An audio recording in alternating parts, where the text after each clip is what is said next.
Ignition sequence start. 6, 5, 4, 3, 2, 1, 0. Liftoff. We have a liftoff.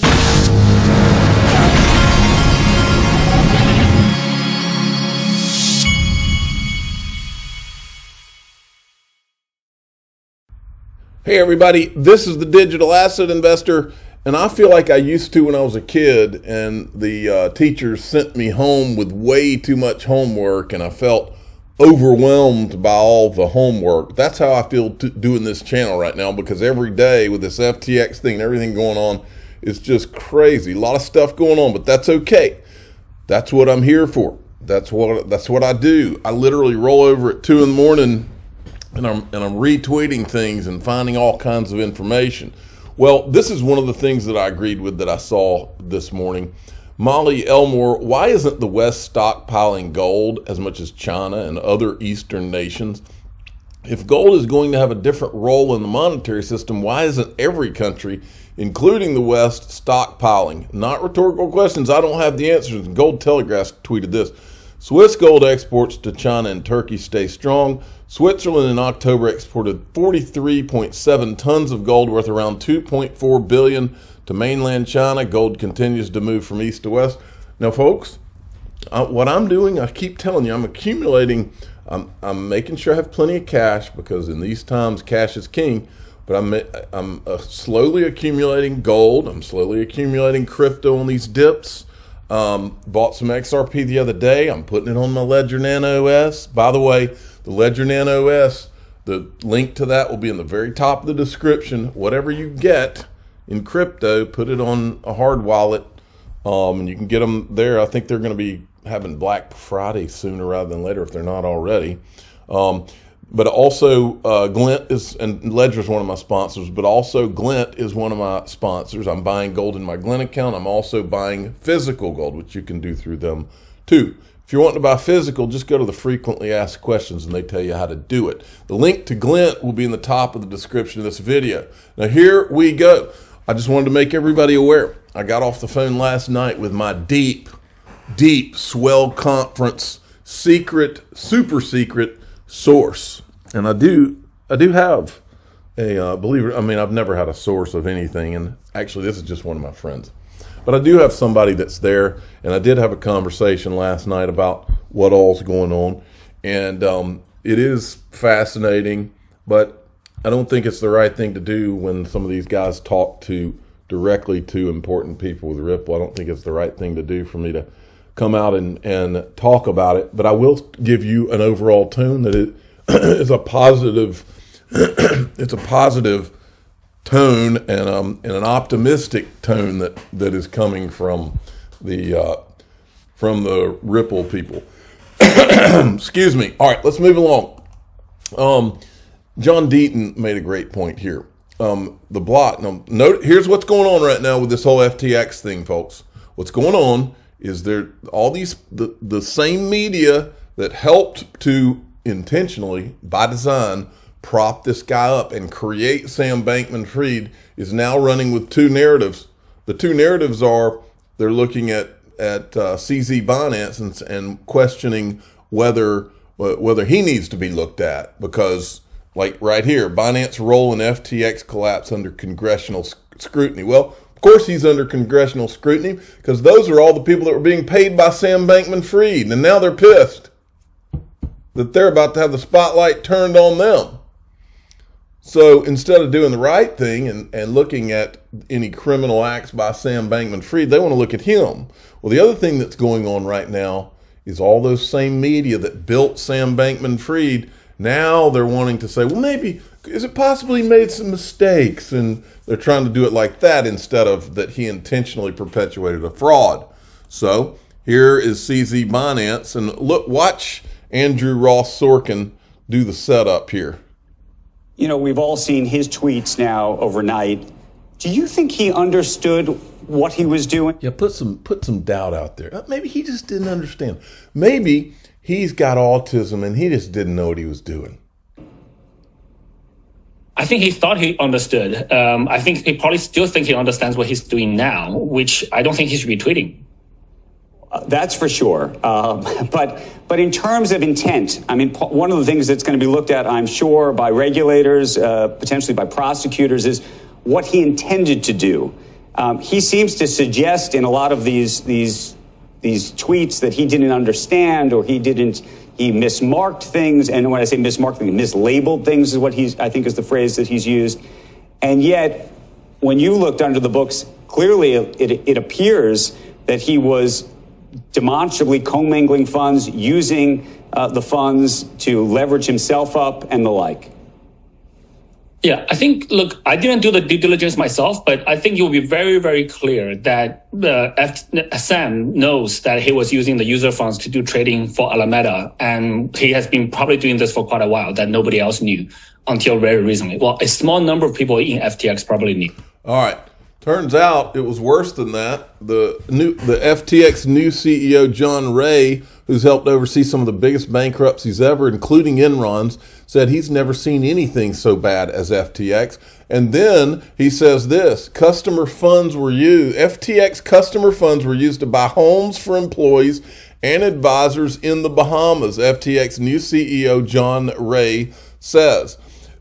Now, you want to talk about arrogance? Listen to this guy. Remember, before you watch this, Jim Cramer was pushing Bitcoin. He was pushing FTX. He was pushing Ethereum. And now listen to this jerk. You want to start? First event, look, I think Barry's closer to the situation than a lot of the people who work at the Federal Reserve, just in part because he's in the business every day.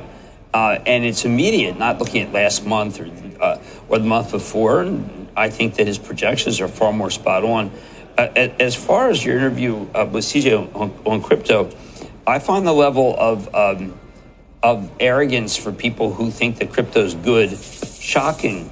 This piece of you-know-what was literally promoting Bitcoin and Ethereum and FTX. And now he's just a liar. There's no other way to say it. For him to come out and act like this and act like, oh, these people ought to be ashamed of themselves for being pro-crypto. Listen to him. I have problems with the dollar, the same problems that Barry has in terms of the huge amount of debt. But there's clarity, and you know that there's debt, and you can easily switch to gold if you'd like, or some other asset, maybe real estate that can be better. But we can put up these currencies, and I question, well, what do we know about Solana? What did we know about XRP? I know 4 years of stuff about XRP, but someone like you would never want to show the truth of what I know on your screen, because that would affect your narrative, Jim Cramer.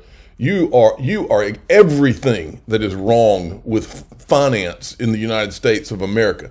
These people should not even be on television because they are not truth tellers. They are narrative tellers, and somebody's telling them to say it. Telling them every step of the way. Now, you got to see this, folks. Remember Bernie Madoff? Remember when there was a whistleblower who went to the SEC like 5 times and they didn't listen to him, and then Bernie Madoff happened and they act like they just threw their hands up? Well, the same thing happened with FTX. This guy that's on BitBoy's show here, his name's Hassan Faraj. It's worse than that, folks. This guy did not just try to go to the SEC. He found out that what they were doing was fraudulent because they did it to him.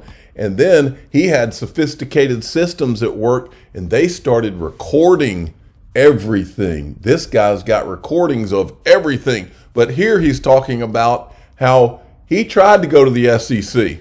I'll give you everything that's already out there. And we have a lot more. All right. So We've also contacted the SEC many times. SEC never got back to us. Months ago, not now. No, we're contacting the SEC to tell them they're trading fake coins. How many times did you send material to the SEC? May 2000, October 2001, October, November, and December 2005, then again June 2007, and finally April 2008. So 5 separate SEC submissions. Now, then there's this. This is where the guy's talking about how they gathered evidence. These guys have video. They've got all the chat logs. They've got everything about what these guys over at Alameda Research, which is part of FTX, They've got everything.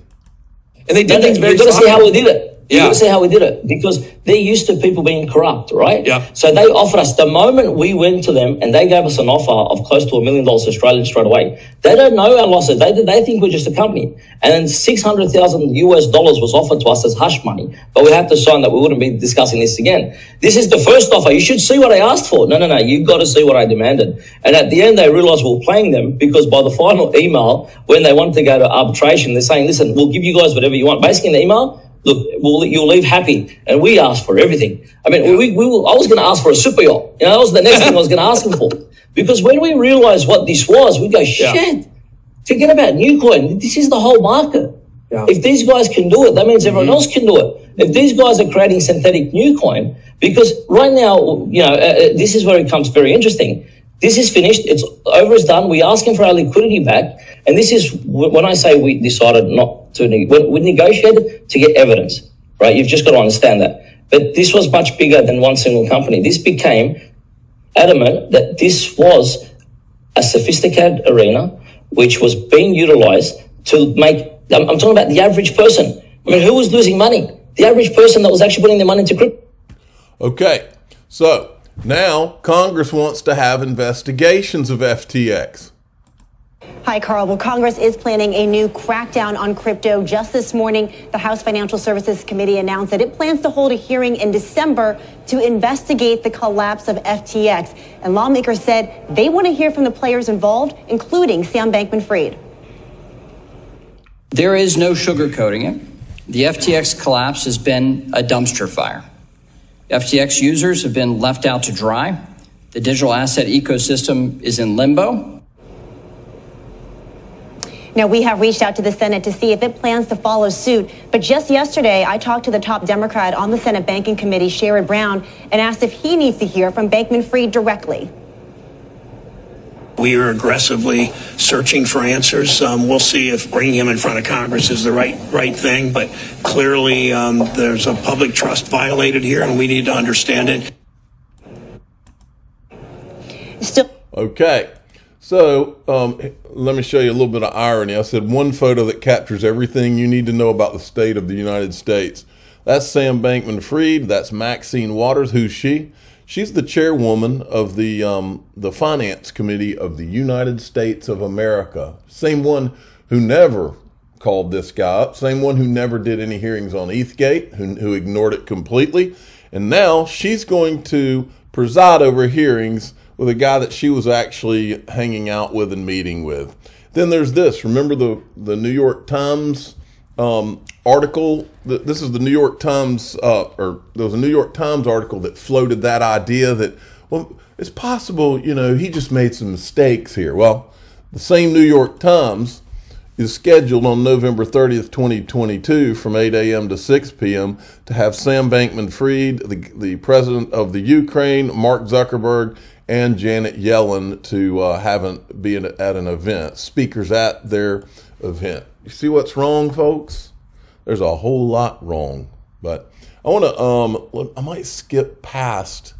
I want to show I'm going to try to get, this might be a little longer. That's okay.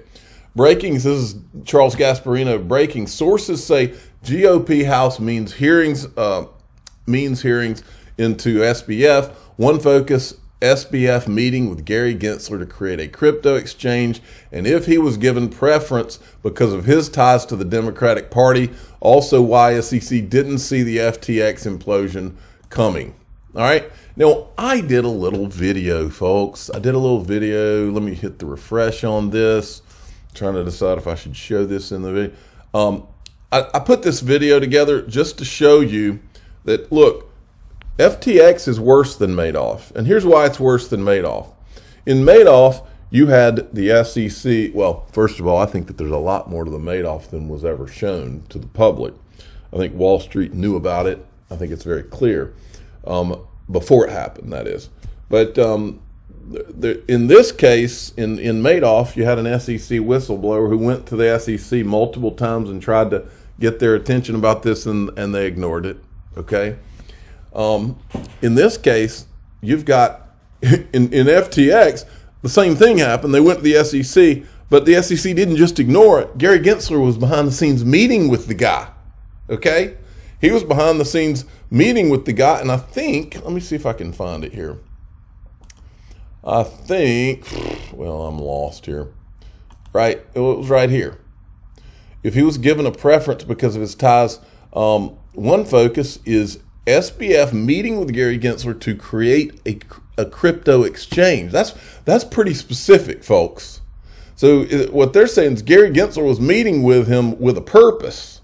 So in Madoff, there was a whistleblower. In FTX, there's a whistleblower. The difference is in FTX, not only they whistleblew to the SEC, but the SEC was too busy working, Gary Gensler working with Sam Bankman-Fried to potentially create a new crypto exchange, and ignored it. Here, watch some of this that I put together.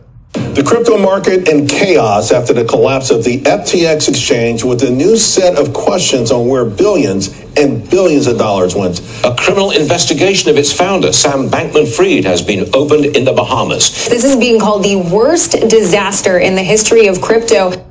This is bigger than Bernie Madoff. The man who went to the Securities and Exchange Commission and blew the whistle on Bernie Madoff and his $50 billion fraud. Thank you. Thank you. Please take your seats. But he seems uncomfortable with all the attention and knows that he is no hero. I stand before you, a $50 billion failure. How many times did you send material to the SEC? May 2000, October 2001, October, November, and December 2005, then again June 2007, and finally April 2008. So 5 separate SEC submissions. I am reminded how the whistleblower program helps us to be better cops on the beat. I'll give you everything that's already out there. We have a lot more. All right. So we've also contacted the SEC many times. Execute our mission and protect investors from misconduct. Your mission, you said, was to protect investors and detect fraud quickly. This is very serious because you're not just talking about SEC violations. Right now, the Department of Justice is getting together. I was just at the FBI on Friday in a big meeting just relating to some general concerns about cyber and crypto. One guy with a few friends and helpers discovered this thing nearly a decade ago, led you to this pile of dung that is Bernie Madoff, and stuck your nose in it. SEC never got back to us. Months ago, not now. No, we're contacting the SEC to tell them they're trading fake coins. And you couldn't figure it out. You couldn't find your backside with 2 hands if the lights were on. In January 2006, the New York office of the Securities and Exchange Commission finally opened a case file to look into Harry's allegations about Bernie Madoff. Despite uncovering evidence that Madoff had misled them about his investment activities, the SEC closed the case 11 months later without ever opening a formal investigation. The staff said there was no evidence of fraud. What I found out from my dealings with the SEC over 8.5 years is that their people are totally untrained in finance. They're unschooled. Most of them are just merely lawyers without any financial industry experience. And these people are all mobilizing right now. Search warrants, arrests, all of those things are going to happen very quickly. The whistleblowers are mobilizing. The informants are mobilizing because they're seeking immunity. This is worse than Theranos. This is worse than Madoff. What I'm reading is true. You have single-handedly diffused the American public of any sense of confidence in our financial markets if you are the watchdog. You have totally and thoroughly failed in your mission. But one person who seemed to have had a high opinion of the agency was Bernie Madoff. I'm very close with the regulators, so I'm not trying to say that they can't, that what they do is bad. As a matter of fact, my niece just married one. Besides his niece's husband, who no longer works at the SEC, Madoff has had long-standing ties to the agency and has been called upon to give advice. At this 2007 meeting of a nonprofit group called the Philoctetes Center, Madoff seemed to think the SEC was doing a great job. In today's regulatory environment, it's virtually impossible to violate rules And this is something that the public really doesn't understand. But it's impossible for you to go for a violation to go undetected. Certainly not for a considerable period of time. The CEO for FTX was Caroline Ellison, whose father is Glenn Ellison, head of the MIT economics department. Glenn Ellison hired Gary Gensler to head the cryptocurrency department at MIT in 2018. And in 2021, the Biden administration nominated Gary Gensler as the chair of the U.S. Securities and Exchange Commission, who has been laser focused on gaining control of cryptocurrency. While the SEC has been routinely combative towards cryptos, they have treated FTX like family, causing many to argue that FTX was being groomed and set up by the SEC to monopolize the crypto market. FTX was an exchange that had a bright sheen on it. It was led by a CEO that was often on Capitol Hill and being photographed with regulators and lawmakers. I'm the digital asset investor. I'm not an investment advisor. This is for entertainment purposes only. Please subscribe, hit the like button, tell your friends and family that Gary Gensler was all up in this thing.